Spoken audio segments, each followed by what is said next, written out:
Good morning, everyone. Seeing I think the number of participants joining is starting to be more stable. My name is Georgina O'Farrell, and I'm the head of outreach and partnerships at the Commission for Environmental Cooperation. I want to welcome everyone for joining today on this information session for the Generation of Environmental Leaders program. My pronouns are her and she, and I will introduce the team that is leading these efforts. I have here with me Julia Mina and Eleanor Facila. You'll hear from the three of us on this information session, and there's a team behind the scenes. So thanking all of them to be here. Just a reminder to everyone, this information session is being recorded, and the recording will be available on our website.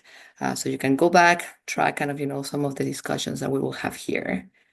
And as I mentioned before, there's interpretation, English, Spanish, and French. You can select your language of preference at the bottom of your screen. The idea is for us to make this information session as accessible as possible. Before we start, I do want to acknowledge the land where we're situated. It is important to acknowledge the indigenous territory from where we're conducting this online meeting. As this meeting is organized by the Commission for Environmental Cooperation, the CEC, we will acknowledge the territory where the CEC is located.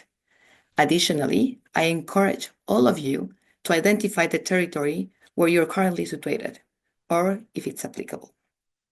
The CEC Secretariat is situated at the unceded traditional territory of the Kanien'kehá:ka, also known as the Mohawk, and has served as a place of meeting and exchange for many First Nations.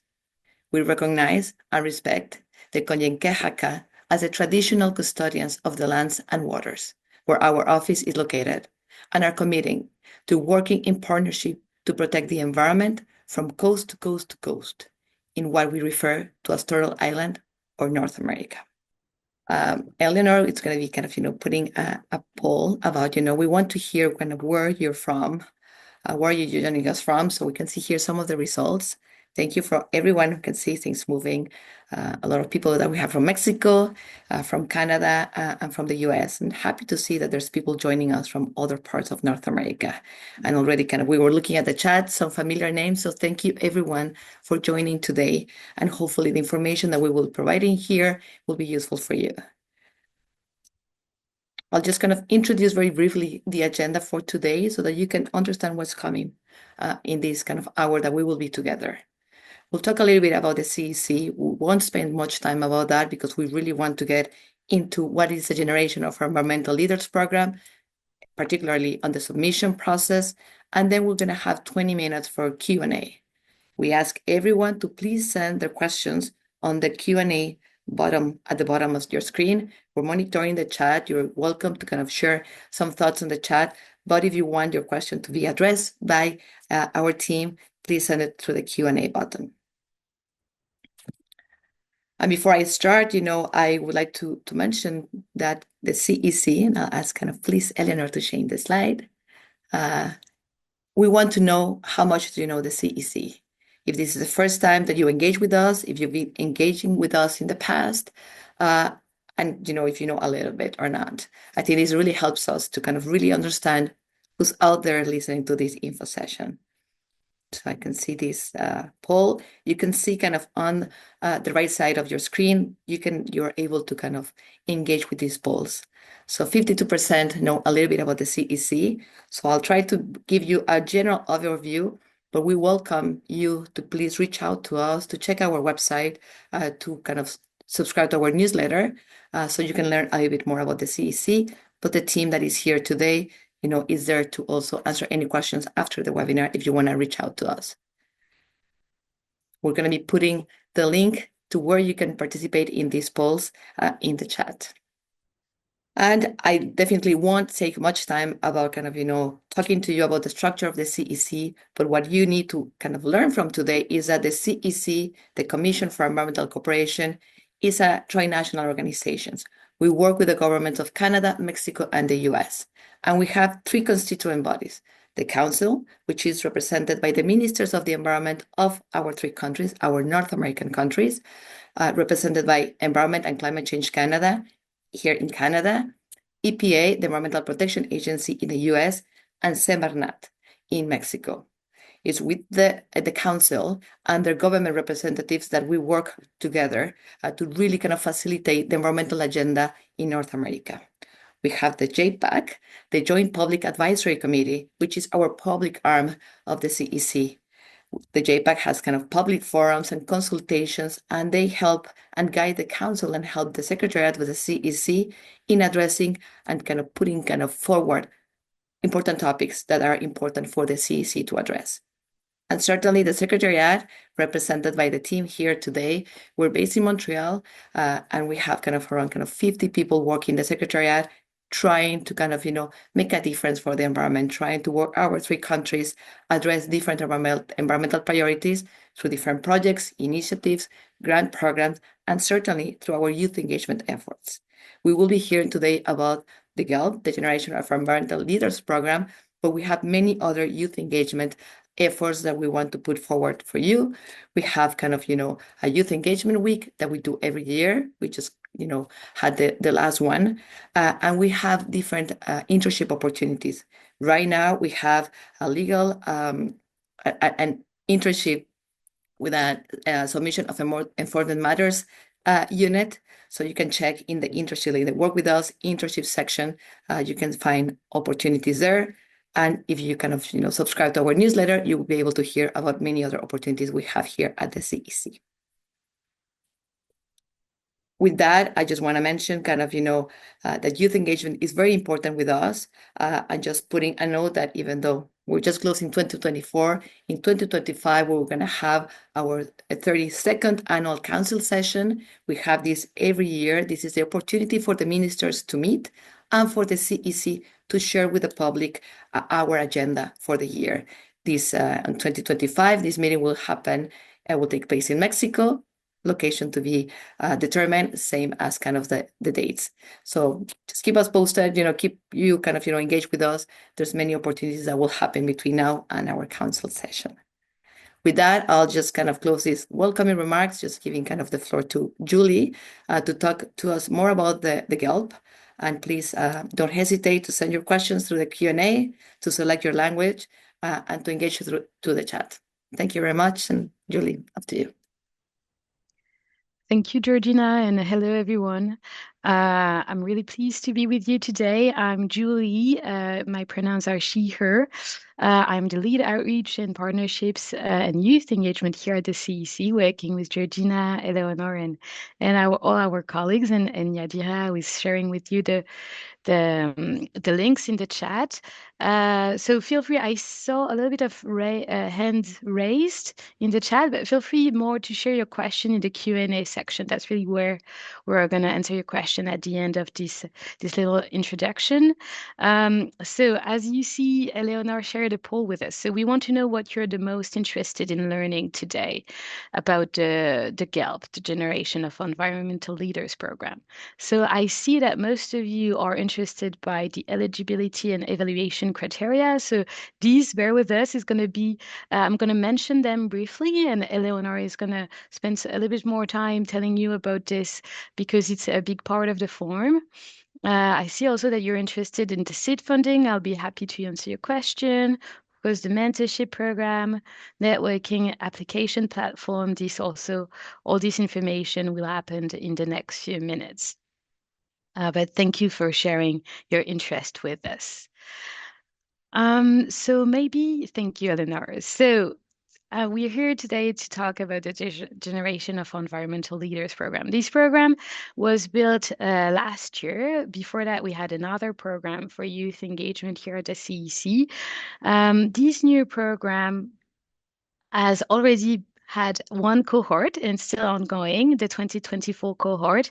If you want to look at examples of solution that we supported, I urge you to check our website, and at the bottom of the GELP webpage, you will see uh, who are the cohort of 2024 and what they do, and also which topic they work on. Also, if you follow us on our social media, you'll see that we like to share their highlights and their successes. So also you'll see more about them. And also, of course, feel free to ask questions about their project and how it fits within the GELP at the end of this little information at the moment of the questions. Next slide, please, Eleonore. So what is the GELP? This program supports young leaders. So it's one team per country, one team in Canada, one team in Mexico, and one team in the United States. The idea is to offer a mentorship program. So the fundamental of this program is really the mentorship. We have wonderful mentors that support the three teams throughout the years with different kind of mentorship, and I'll go a bit deeper about the mentorship in a few minutes. We also have a seed funding because, of course, to develop your solution, you need to have the funds to be able to support your your capacity. So the seed funding, I'll go a little bit deeper within that too. And of course, remember that you can find a lot of information in the guidelines that are on the website, on our webpage and the CEC website. And the idea is for the CEC to support you and your teams to make a meaningful impact in your communities and beyond. So you'll see in the evaluation criteria that the impact in your community is really crucial, and it's what we look for when we look for a solution to support. Next slide, please, Leonore. So these are the three aspects of the program. So there's the mentorship. So you gain direct guidance from our mentors, wonderful mentors in the language of your choice, like English, French, or Spanish, as they are the three official languages of the CEC. You also receive tools and a toolbox, like if you need to advance your project. And so you have these team mentorship session, but you also have personalized mentorship session just within your team, not with the rest of the cohort. So it's really personalized. We also like to provide you with other additional mentorships depending on what you're looking for and your needs. So this also is something that we built once, we met with you the first time and we get to know a little bit more about your solution. The second part, really important for us, is the networking. At the Commission, we value cooperation and collaboration. We have the chance of working with numbers of collaborators around the three countries and on various topics. If you looked up a bit the Commission, you see that we work on everything environmental.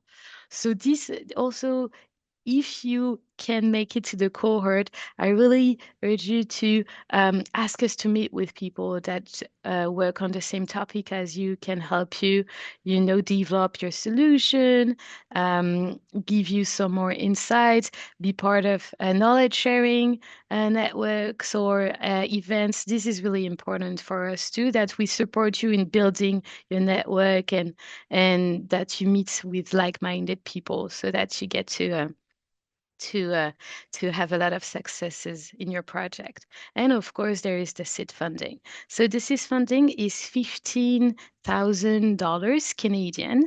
It's the same seed funding for the three teams, and the idea is to support you with whatever activity that your project needs, and especially if it's activities within your community. So these also, you have a lot of example in the guidelines, but you'll see that it's really open. There's a few, like I wouldn't say that there's anything that we don't fund, if of course it's related to your solution and impact and having a positive impact in your community. Thank you, Eleonora. Maybe we can go to the next slide.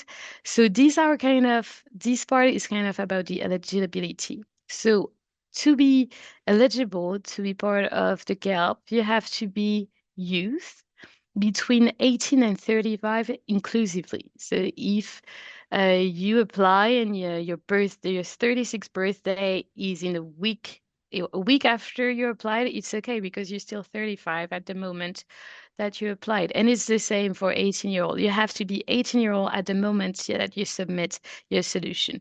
We ask for proof of age just because this is a youth engagement program, and we have other programs that are for everyone, and for non-youth, but this is specifically for you. So that's why we're we put in a lot of importance into this age.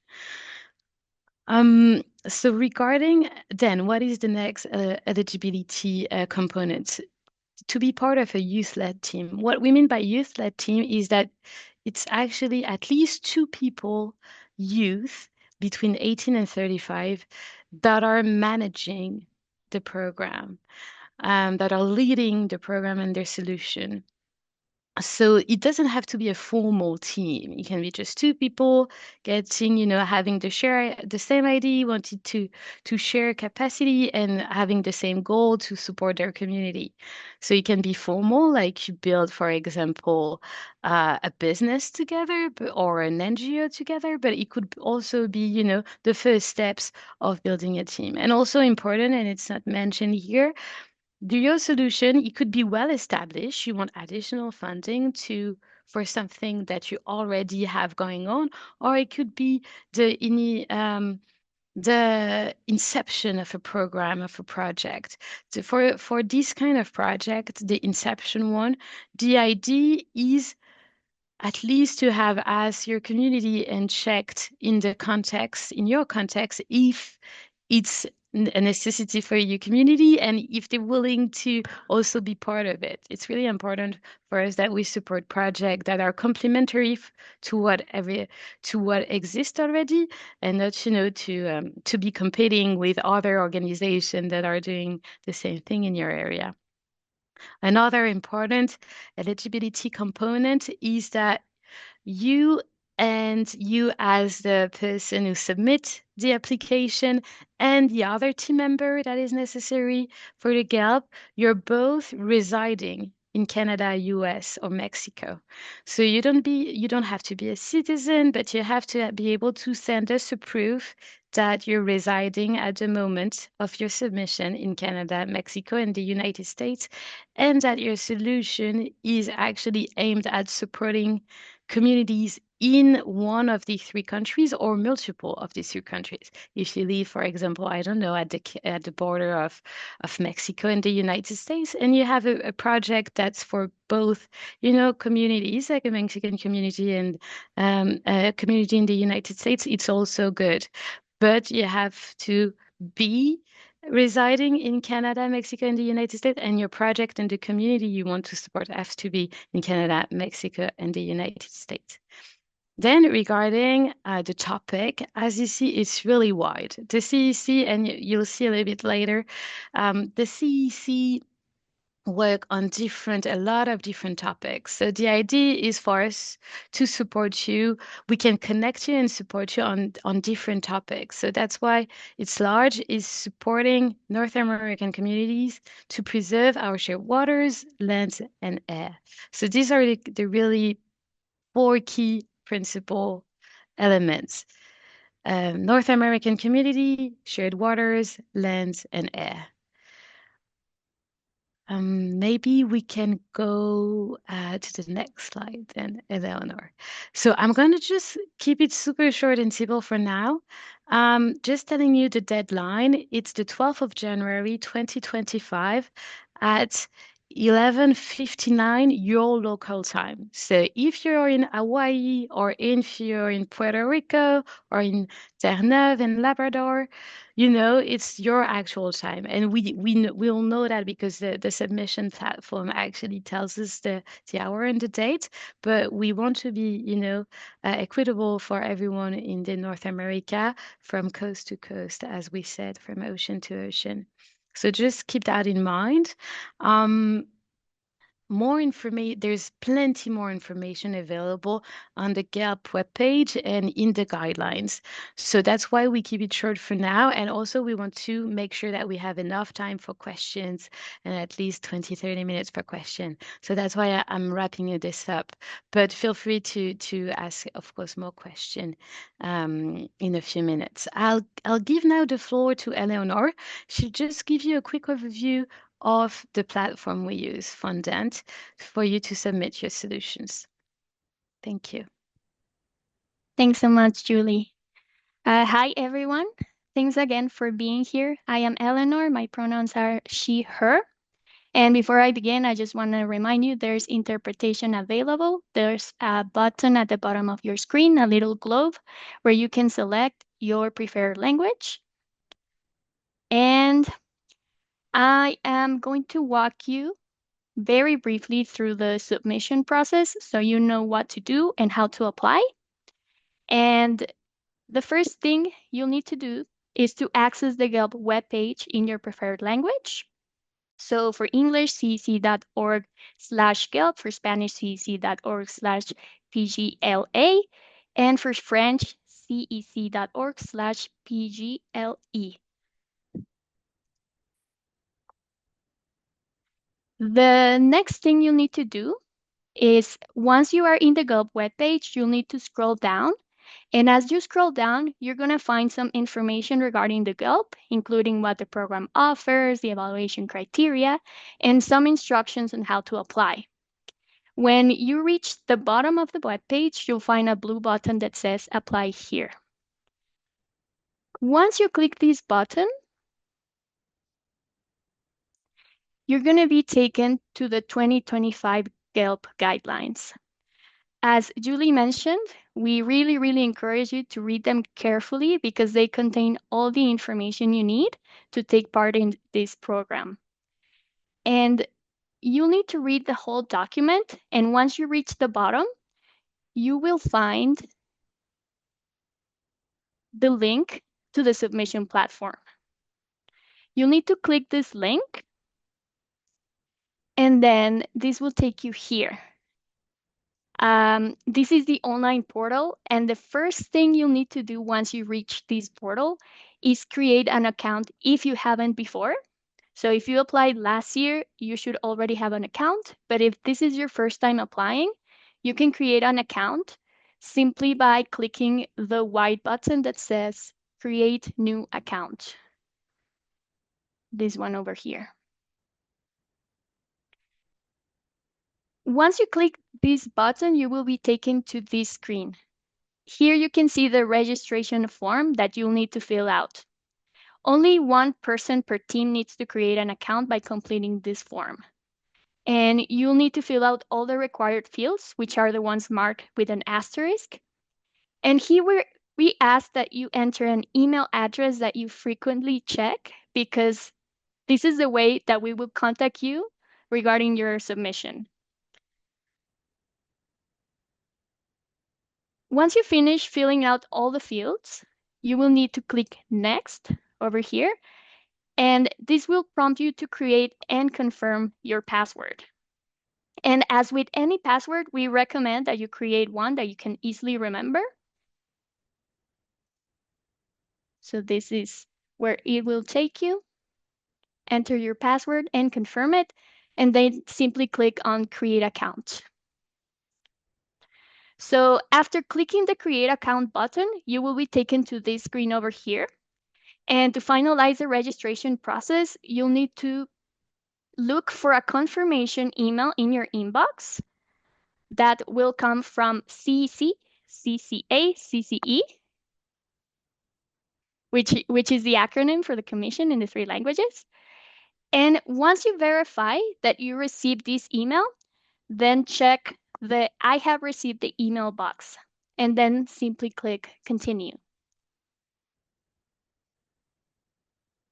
So then you will be taken back to this screen, and this time you will enter the email address and the password that you just created, and then click Log On. And this is how you'll be able to access the submission platform from now on.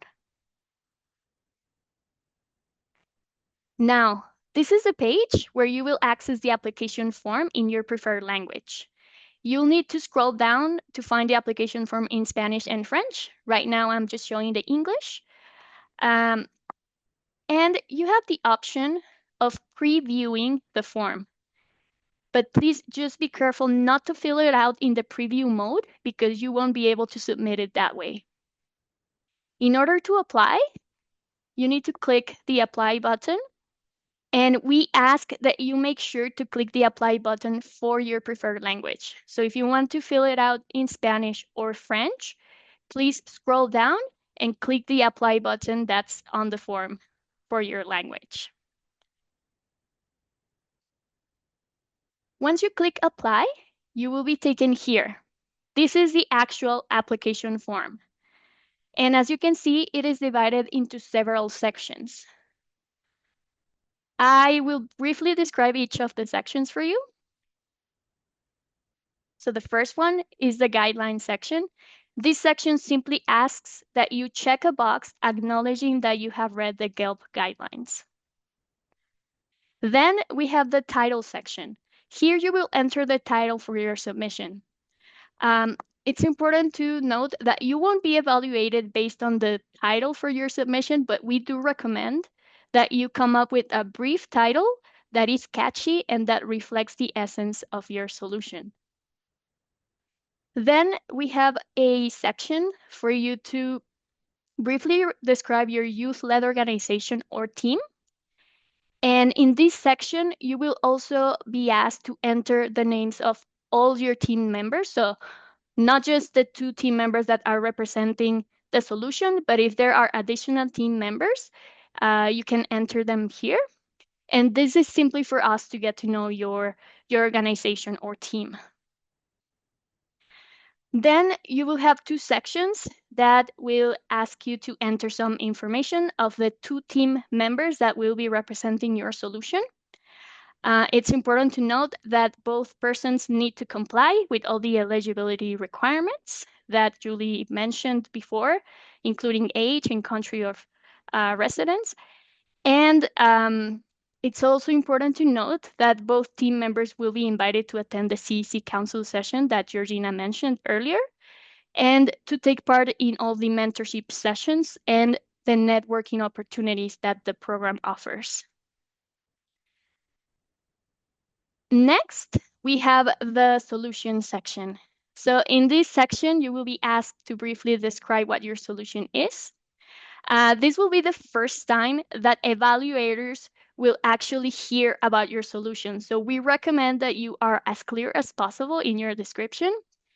And you will also be asked about the implementation stage of your solution or project. And this is simply for us to know a little bit more about your project. You won't be evaluated based on the stage that your project is in. Then the next few sections are related to the evaluation criteria. Your solution will be evaluated based on your answers to these questions. And I will go a little bit more in depth regarding the evaluation criteria later on. But these are there are 5 criterion that you need to take into account.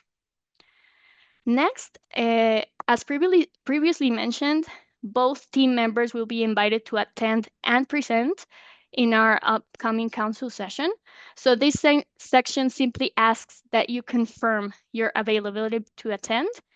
And here you will also be asked about the mentorship topics that you would like to receive training on during the mentorship sessions that Julie mentioned. So as she said, the mentorship is personalized. So here feel free to mention all the topics that you would be interested in receiving training on if your solution is selected.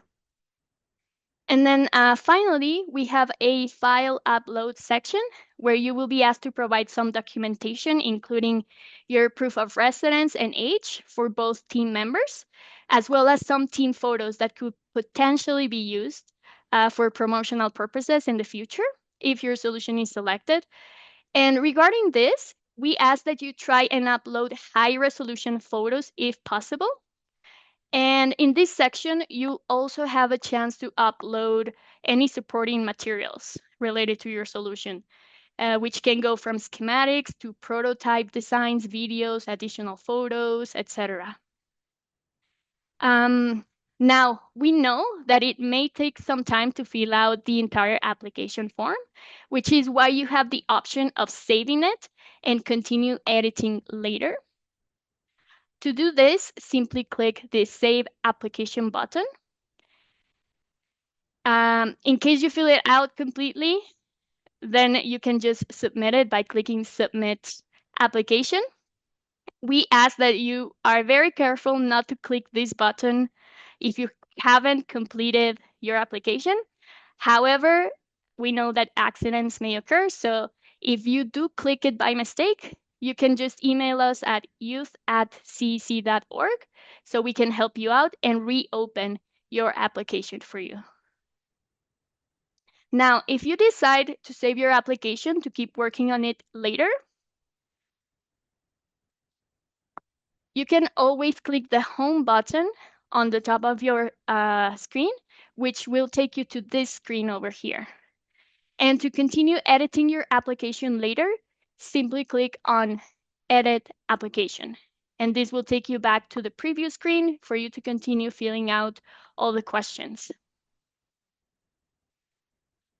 And so this is the submission process. If you encounter any issues or have any questions, please don't hesitate to contact us at this email address, and we are always happy to help you out.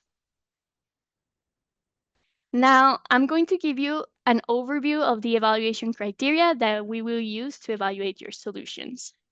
So there are 5 criteria that will be used, and each of these criterion is worth a certain percentage of the final score. As you can see, and as Julie mentioned previously, the criterion that is worth the most is impact and community engagement.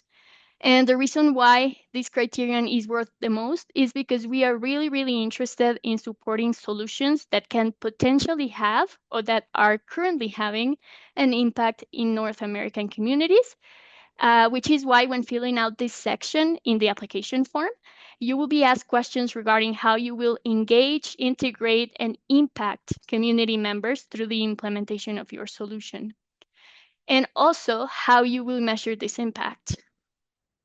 Next, we have feasibility, which is worth 25%. Feasibility is another big part of the evaluation, and it basically has to do with how realistic and achievable your solution is. So here you will be asked questions regarding the resources that are currently available to you or that you will need to be able to implement your solution and how you plan to manage those resources. You will also be asked about your envisioned timeline to achieve your objectives in this section. We are also interested in supporting solutions that are somewhat linked to CEC's work, which is why there's a criteria that will evaluate the alignment of your solution with the CEC strategic pillars and the program theme. You can find the strategic pillars in the link that will be shared with you through the chat. And your solution doesn't necessarily need to be aligned with all of them. That would be very hard. So as long as it's aligned with at least one of the strategic pillars, you're good. And also, as a reminder, the program theme is Act Now to support North American communities and preserve our shared waters, lands, and air. So if you can find a link between your solution and the theme, you are on the right track for this program. Then the 4th criterion, which is identification of the problem or issue, is worth 10%. This criterion is pretty straightforward, and it relates to how clearly you can identify and describe the issue or problem that your solution is addressing or will address. And then the last criterion is innovation, which is worth 10% as well. And you will be asked to describe how your solution is different from current solutions. Regarding this criterion, we want you to know that we have a pretty broad definition of what innovation looks like. It can go from new technical solutions to circular economy initiatives, or the use of traditional ecological knowledge or nature-based solutions, community engagement, or environmental education activities, among many other possibilities. So it doesn't have to do only with technical solutions as some people would imagine. It's a pretty broad definition that we have. So this was just an overview of the 5 criteria that will be used to evaluate solutions. Again, we encourage you to read the GELP guidelines carefully to learn about these criteria in more detail. And you can always email us at youth@cec.org if you have any questions regarding the evaluation criteria or the submission process or just anything related to the program. So now I'm going to pass the floor to Julie to facilitate the questions. We encourage you to send your questions via the Q&A button at the bottom, and we are happy to answer them. Thank you, Eleonore. Thanks a lot for all this information. Thank you also for sharing all your questions. I know that we are receiving a lot of questions in the Q&A. So, you know, some of the question I'm gonna answer verbally. Other questions are already being answered in the Q&A platform that you see below. If you click on Q&A, you can see the answered questions, and so you can also maybe answer a question that you had and that my colleagues have already answered. So Eleonore and I are gonna follow up and answer some of the questions that you shared with us verbally. Feel free to continue sharing your question. We already have a few. So also, so you know, if by any chance we don't have time to answer all the question, then as Eleanor mentioned, you can always write to us as youth at cec.org, and we can also continue helping you with your submissions. So I'm going to begin with the first question we received. So question 1, given the emphasis on community impact, is there an expectation that solutions be scalable and applicable to all 3 countries? So to answer your question, thank you for your question. And to answer, no, we don't expect you to have a solution that would have an impact in the 3 countries. If it does, super.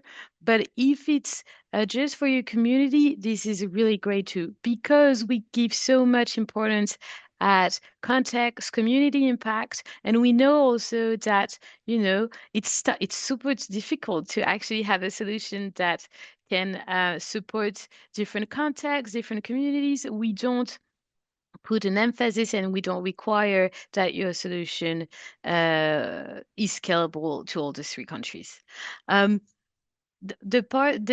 The objective of the GELP is also to promote local solutions to a more regional platform. So if your solution inspires other communities and other youth to replicate it in their community, considering their context, that's super, but it's not something that we expect from the team of the GELP.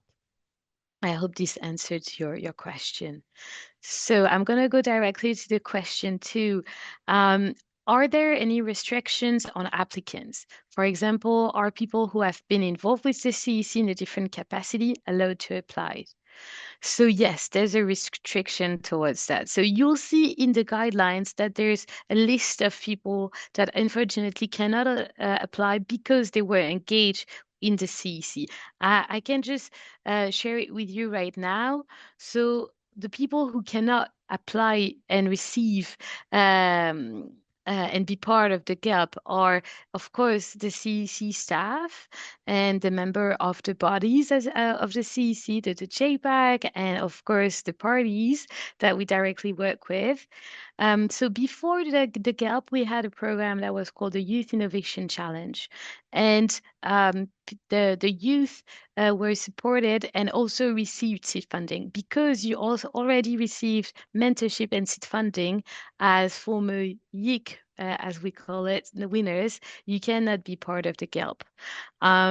But they're still part of our network. And we also have grants. So if you are part of the GELP, if you received funding from the GELP or from the EEC, you can still apply for one of our regular grants that you can find on our website. Other also former the GELP selected teams cohort cannot be part. So the 3 teams that are actually under the GELP right now cannot reapply. The idea also is for the CEC to support many youth in North America, and we only have 3 spots a year. So we also want to give the chance to other projects to be able to get our support. So as I mentioned, members of our advisory group cannot apply. And also, to be fair, immediate family members and are not eligible to apply from all of these different categories I just mentioned, because, it could be um, seen as, financing and supporting the same project because they're direct family members. And I should mention, as you know, like when we evaluate the GELP, your solutions, we ask for external judges to do the second round of evaluation before the countries actually select the solution. And so the members of this judge panel and the family members cannot apply either. But if you have any other question, if your situation is a little bit in the gray zone, feel free to contact us, as I mentioned and Eleanor mentioned, at youth@cc.org. So I'm going to go with the question 3 right now. Considering the growth of my project, so this project, do I have the freedom to invite civil and governmental organizations to collaborate? Yes, absolutely. And it's recommended. If your project implies engaging the community around you, which are governmental organization, this is great because, if it's needed for your project, it's great that you think and that you want to engage them in your solution. So the impact and the engagement of the community is a big part of it, and governmental organization from your community are part of it. So yes, definitely you can collaborate with civil and governmental organization. However, if of course your project is not related to that, to engaging governmental organization, you don't have to force yourself to invite them. But it's always great to collaborate with a number of instances locally that can support your project and make it long term, even after the CEC support. The question for now, it was written in Spanish, just so that interpreters follow me. I'm gonna I'm gonna say it in English. Do you have any option, even if it's another call, for projects focused on the conservation of natural heritage, for example, native bees, mammals, and or landscapes, sorry, in general? So yes, as Eleanor mentioned and we mentioned earlier, the theme of the GELP is really wide and it's annual. So any topic and conservation is of course part of it. If you refer to the CEC pillars, I think my colleague Yadira shared the link in the chat earlier, you will see that conservation is part of what the CEC does. And also, if you check the theme of the GELP, you see that I see what you mean. We talk about the region, but actually the species and the ecosystem that are within the waters, lands, and air are part of what we consider preserving. So yes, definitely you can definitely submit a solution that is on conservation of natural heritage. I'm going to go to question 5 now. So I want to ask you about the global project, not restricted to Canada, US, or Mexico. So I have a project about sea turtles conservation, which has global distribution. Is it okay? Can I submit it to the CEC? Thank you. So this is a great question too. Like if you have a global project, so it's super, but because The GELP is a specific program for North American youth and for North American communities. We would only support the North American part of your project. So you would have to actually detail only the part that is going to be in the three countries in the North American region and showcase how it's going to support North American communities. So as Eleanor mentioned, there's other spaces, like even at the end of the submission form, you can add additional information. So you could add additional information about your international project. But what we will actually review is your impact in North America for North American communities. So if you can still, of course, apply, but just be mindful that you have to be really precise on the area in which you'll be working, and also the seed funding has to be specifically used for North American activities. So that is also important for you to know. Question 6. Does funding need to be used by the end of the program, or can it go toward longer term program development? So, and there's a second question after this question, but I'm going to begin with this question. So, the seed funding can be used longer than the year. But so you know, we have two reporting moments. So, one after more or less 6 months, and another one at the end of the year. In both of these reports, you have to share with us what you did or what you want to do with the seed funding. So even at the end of the mentorship program, if you haven't used all your money and you want to use it later, there is no problem with us for that, but you would need to tell us ideas of what you want to do with it, just so that it's actually built in your report. So that was for the first question in the question, but there's another one. And will individuals have access to the CEC mentors, network, and other recipients after the program concludes in a year? Yes, of course. So regarding the network, the recipients, yes, the idea is for you to build your network, to meet with people that can support you in building your solution, your project. So we really encourage you to build strong relationship with the other recipient, the cohort, as we name it. Also, the people you'll have the chance to meet within the mentorship or the networking activity that are part of the mentorship. Regarding the mentors, you won't be able to receive any additional mentorship because the mentors then will work with the next cohort. But they're also part of your network. So if you see that there's, a shared beneficial relationship with them, I definitely count them in as part of your network, not in an official capacity though. Now I'm going to the seventh question. So, oh, Oh, so sorry. It took me a little time. So this question is in Spanish, but I'm going to say it in English also for the interpreters to not have to switch.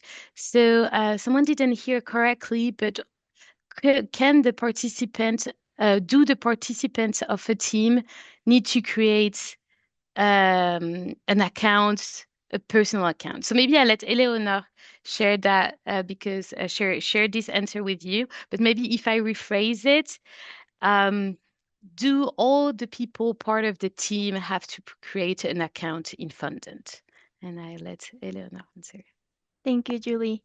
It's not necessary for all team members to create an account. You just need one team member to do so and to fill out the application form and all the steps.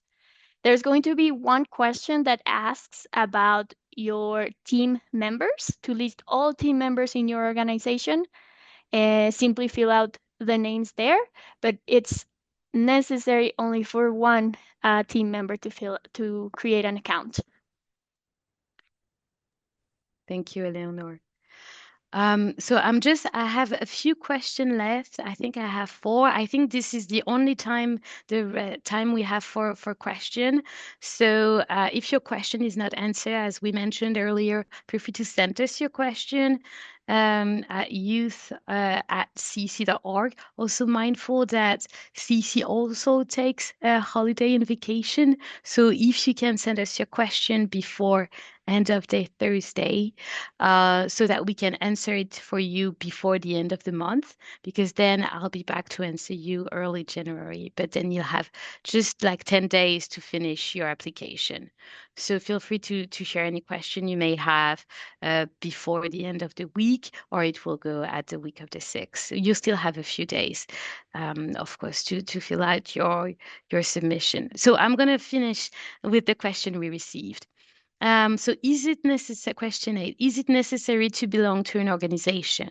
So what we meant by being part of a youth-led team is not that you have to be part of a formal organization. It could just be, for example, me personally as Julie in my day-to-day life and my friend Eleanor that have a great idea just to build solution for our communities in Canada, in the locality of Montreal, on a specific topic. We don't have to be part of the same organization. We don't have to actually have created a legal organization to submit. The idea is just that by filling out the application form, you are engaged with the CEC to build this solution as a team.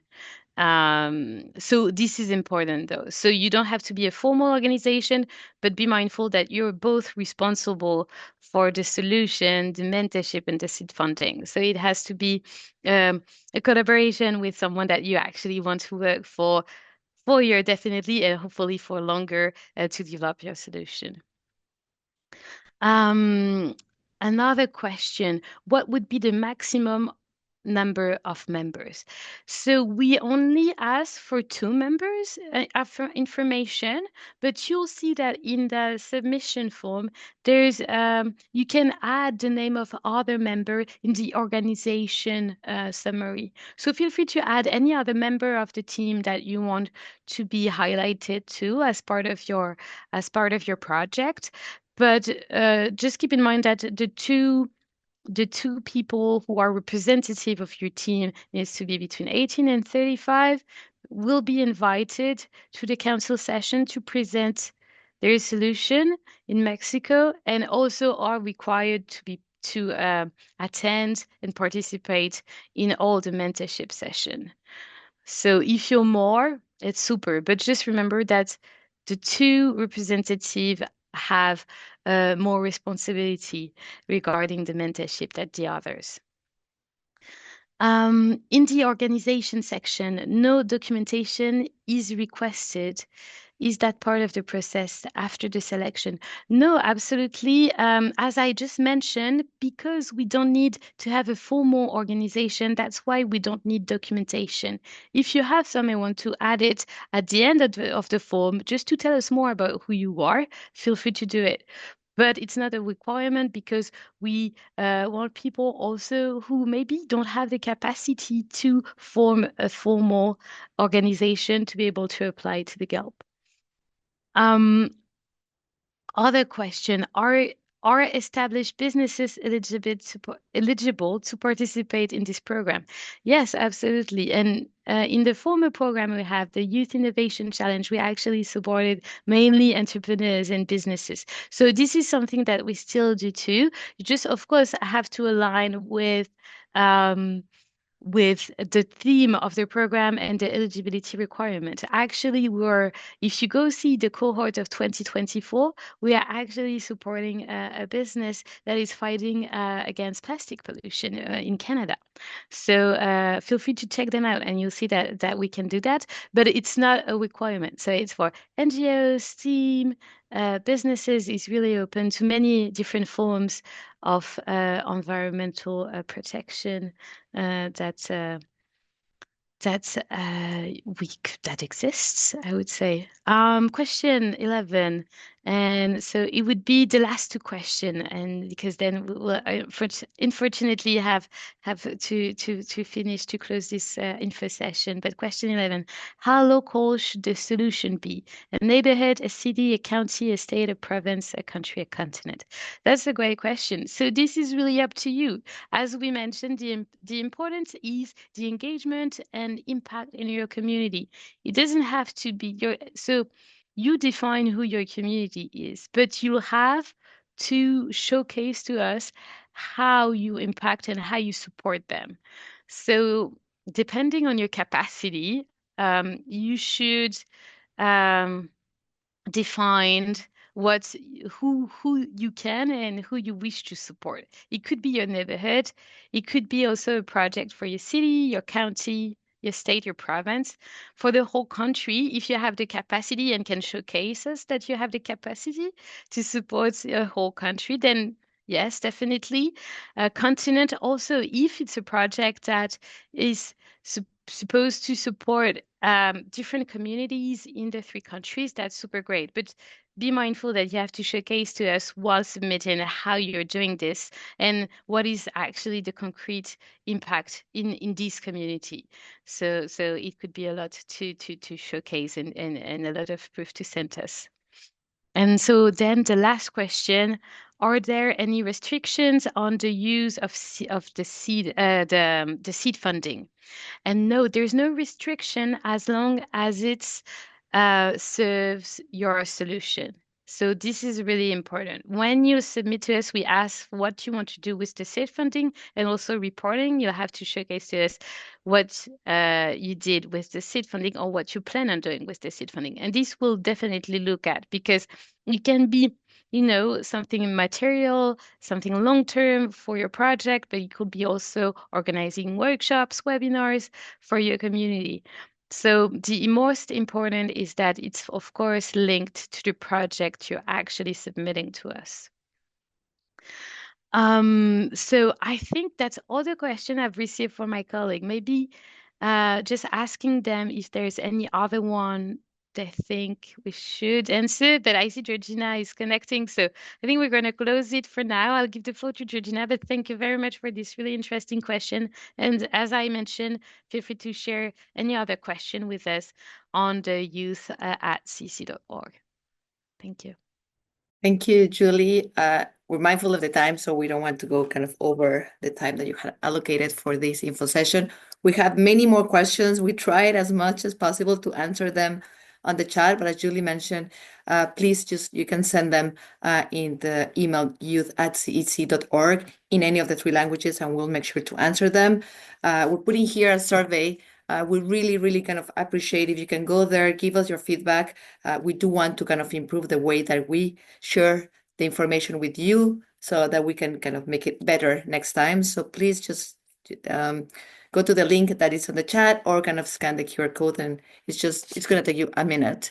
As Julie said, the CEC offices will be closed, and this team that is able to answer your questions will be off from the 20th of December to the 6th of January.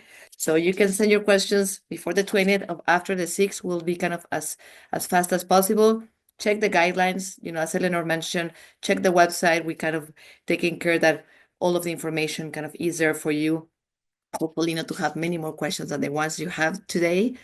Answer our survey, and we really, really would like to thank everyone that joined this info session. It was amazing to see all these questions coming up, and hopefully that will mean that we'll get lots of submissions. Share this with whoever you want, any youth in North America. We want to access every youth. We want for this opportunity to be available for everyone. So don't hesitate and just share the link to the GELP. And certainly we're here until the 20th to answer any questions for you.